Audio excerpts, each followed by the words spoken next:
22 April 2025. पहलगाव. काळा दिवस.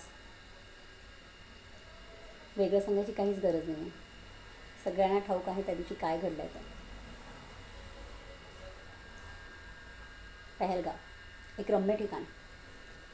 लोक पिकनिकसाठी तिकडे गेली होती. कुटुंबासोबत गेली होती. कोणालाच ठाऊक नव्हतं की मृत्यू आपल्या तिकडे वाट पाहतो. एकत्र सगळे गेले होते, पण येताना आपण आपल्या फॅमिली मेंबरसोबत नसणार आहोत हे कुणालाच माहिती नव्हतं.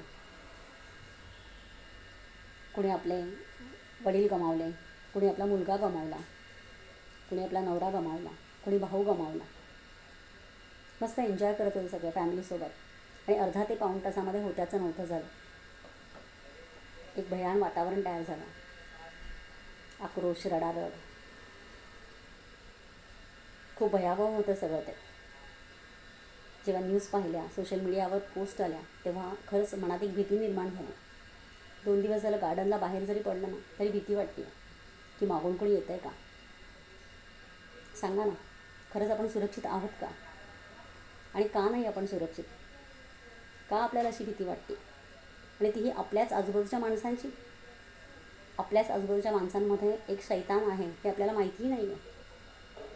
आणि तेही केवळ धर्माच्या नावावर. किती चुकीचं आहे हे सगळं. कसा माणसांवर विश्वास ठेवायचा आपण आणि कसं आपण एकत्र राहायचं छान. खरंच खूप भीती वाटते आता.